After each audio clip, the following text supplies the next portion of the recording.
Pada dasarnya, setiap petani perlu memahami siklus perkembangan burung walet sebagai bekal pengetahuan dasar dalam bidang budidaya walet. Pengetahuan yang baik tentang siklus burung walet akan memberikan petani pemahaman mengenai kapan waktu yang tepat untuk melakukan panen atau tidak melakukan panen. Karena siklus hidup burung walet merupakan acuan bagi petani dalam memperhatikan masa panen yang berdampak secara langsung pada kelestarian populasi. Masih banyak petani yang hanya memanen sarang walet tanpa memperhatikan siklus yang terjadi, sehingga seringkali perkembangan populasi menjadi terhambat dan mengakibatkan koloni pergi meninggalkan RBW akibat pola panen yang dilakukan kurang tepat. Tidak jarang, ambisius petani yang ingin cepat meraup untung dari hasil penjualan sarang walet membuat petani untuk segera memanen sarang, bahkan dengan cara dirampas tanpa memperhatikan kelestarian yang berkelanjutan. Celakanya, jika dilakukan terus-menerus, pola panen yang tidak teratur akan menyebabkan populasi di dalam sebuah RBW menjadi stagnan bahkan menurun. Seringkali panen yang dilakukan hanya dengan melihat ukuran sarang atau terpaku dengan jadwal panen setiap 1 bulan sekali, sehingga kebanyakan dari kita tidak memperhatikan bahkan justru mengabaikan faktor siklus perkembangan sarang burung walet, yaitu mengenai apakah sarang tersebut sudah digunakan untuk menetaskan telur atau belum. Karena itu, pemahaman dasar mengenai siklus perkembangbiakan burung walet sangat perlu untuk dipahami. Pada dasarnya, burung walet hidup di daerah yang beriklim tropis. Itulah kenapa habitat burung walet hanya dapat ditemui di negara-negara yang berada di kawasan Asia Tenggara dengan curah hujan tinggi, seperti Vietnam, Thailand, Malaysia, Kamboja, Laos, bahkan Indonesia. Sependek pengetahuan saya, hanya ada 2 musim, yaitu musim hujan dan musim kemarau. Tidak ada istilah musim respon atau musim cuek bagi burung walet. Yang burung walet tahu hanyalah ketika musim hujan, pakan berpotensi melimpah sehingga burung walet lebih cepat pulang ke RBW pada sore hari dan mendapat tambahan waktu untuk melakukan adaptasi, khususnya bagi walet muda. Sedangkan pada saat kemarau, pakan di alam cenderung menipis sehingga burung walet mengalami keterlambatan untuk pulang ke RBW hingga malam hari. Dalam kurun waktu 1 tahun, khususnya di Indonesia, kita melalui beberapa pergantian musim. Musim sangat berpengaruh bagi burung walet dalam memproduksi air liur untuk membuat sarang sebagai media perkembangbiakan. Saat musim hujan, suplai makanan yang tersedia di alam akan meningkat. Meningkatnya sumber pakan akan berdampak secara langsung bagi burung walet dalam memproduksi air liurnya secara maksimal. Jika saat ini gedung Anda sudah mulai memproduksi sarang walet, saya ucapkan selamat, karena Anda telah berhasil melewati fase awal dalam membudidayakan burung walet, yaitu menginapkan burung walet. Kita berangkat dari bulan Januari. Kita asumsikan saat ini sudah terdapat perkembangan sarang walet yang beraneka ragam di dalam RBW, baik dalam bentuk polesan, sarang setengah jadi, maupun sarang yang sudah jadi. Pada bulan Januari, biasanya kita memasuki musim hujan. Umumnya, burung walet yang berada di dalam RBW memasuki masa kawin dan biasanya mulai memproduksi air liur sehingga pada musim hujan, produksi sarang walet dapat lebih maksimal. Pada masa ini juga, burung walet mulai merajut air liurnya di papan sirip dari kelenjar saliva yang dihasilkan dari kerongkongan burung walet, didukung dengan melimpahnya sumber pakan di alam. Biasanya, burung walet membutuhkan waktu kurang lebih 40 hari untuk membuat sarangnya. Memasuki pertengahan hingga akhir bulan Januari, beberapa sarang mulai terbentuk, baik mangkok maupun sudut, ataupun polesan.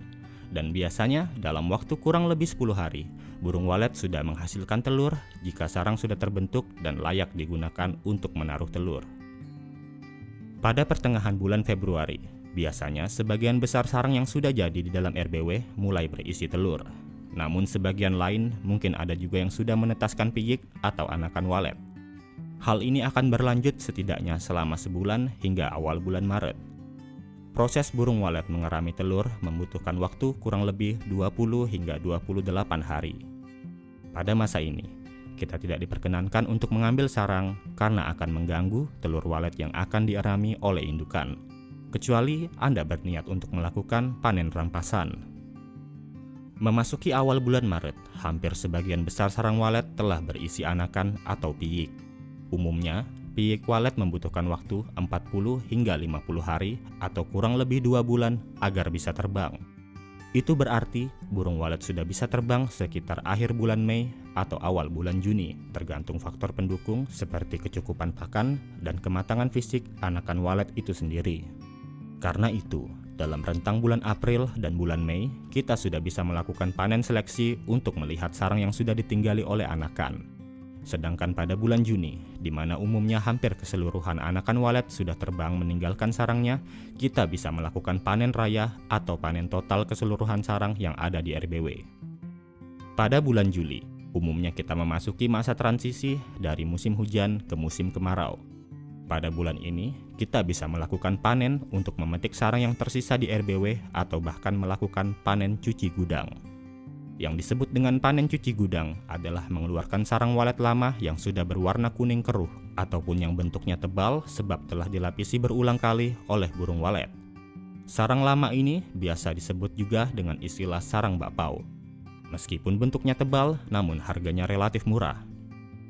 Memasuki bulan Agustus, tibalah musim kemarau panjang yang biasanya bertahan hingga pertengahan bulan November.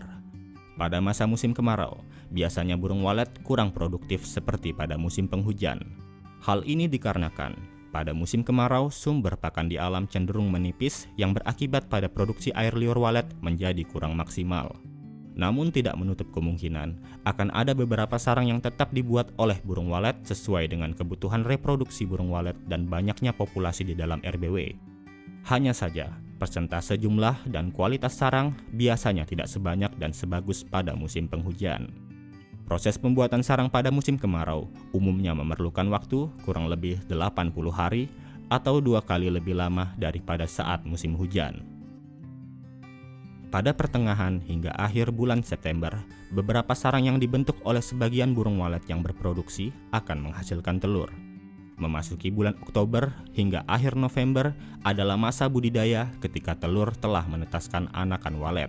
Sehingga pada bulan Desember, anakan walet yang berada di dalam sarang akan diasuh indukan dan kita bisa memanen kembali sarang yang ada pada RBW pada bulan-bulan selanjutnya dengan melihat kondisi ketika anakan sudah bisa terbang. Siklus ini kembali lagi seperti semula pada awal bulan Januari dan begitu seterusnya. Dengan memperhatikan siklus hidup burung walet, diharapkan petani dapat lebih bijak menentukan masa panen sarang. Sarang burung walet dapat diambil atau dipanen apabila keadaannya sudah memungkinkan untuk dipetik. Hal ini dikaitkan dengan beberapa faktor, yaitu musim, keadaan burung walet, kondisi telur dan anakan, serta melihat kualitas sarang. Namun perlu diingat bahwa deskripsi yang disajikan dalam video ini tidak berlaku secara mutlak. Mengingat anomali cuaca dan faktor makro yang ada di setiap daerah tidak dapat diprediksi secara pasti oleh keterbatasan manusia. Kita hanya bisa sebatas memastikan kenyamanan dan keamanan di dalam RBW selalu terjaga. Karena cuaca sebagai salah satu faktor makro merupakan hal yang tidak bisa dirubah oleh tangan manusia. Penjelasan dalam video ini hanya berisi gambaran mengenai siklus perkembangbiakan burung walet secara umum dalam kurun waktu 1 tahun berdasarkan musim. Bisa jadi setiap RBW, khususnya yang sedang berkembang, dalam 1 tahun hanya melakukan panen sarang sebanyak 2 kali. Ataupun jika RBW sudah sangat produktif, bukan tidak mungkin kita dapat melakukan panen setiap bulannya. Dalam melakukan panen sarang, tentunya memerlukan cara dan ketentuan khusus agar hasil yang diperoleh bisa memenuhi mutu sarang walet yang lebih baik. Apabila salah melakukan proses panen, dapat berakibat fatal bagi RBW dan bagi burung walet itu sendiri. Ada kemungkinan burung walet akan merasa terganggu dan pindah ke tempat yang lebih nyaman. Untuk mencegah hal-hal yang merugikan, pemilik gedung walet perlu mengetahui teknik dan waktu panen berdasarkan siklus hidup burung walet itu sendiri. Selain itu, lakukanlah panen pada jam-jam ketika burung walet sudah pergi keluar gedung untuk mencari makan, sekitar jam 9 pagi hingga jam 12 siang, agar tidak mengganggu kenyamanan di dalam RBW. Karena ketika siang hari, beberapa indukan burung walet ada yang pulang untuk memberi makan anakan yang berada di dalam gedung. Jika masih ada aktivitas di dalam RBW, biasanya burung walet hanya akan berputar-putar di luar RBW dan jika terlalu lama menunggu, dapat berpotensi membuat walet menjadi stres. Kuncinya, Kapanpun akan melakukan panen sarang, alangkah baiknya bila panen dilakukan secara selektif, yaitu hanya dengan memetik sarang yang telah digunakan untuk menetaskan telur atau biasa disebut panen tetasan. Karena jika tidak selektif, meskipun sarang sudah berukuran 3 jari, bisa jadi sarang yang diambil ternyata adalah sarang baru yang belum digunakan untuk menetaskan bahkan menaruh telur, sehingga yang terjadi adalah panen rampasan. Panen rampasan tentu akan membawa dampak negatif bagi kelestarian populasi dalam sebuah RBW ke depannya. Itulah mengapa ukuran sarang tidak selalu menjadi acuan terbaik dalam melihat waktu panen. Karena itu, lakukanlah panen secara bijak dan selektif.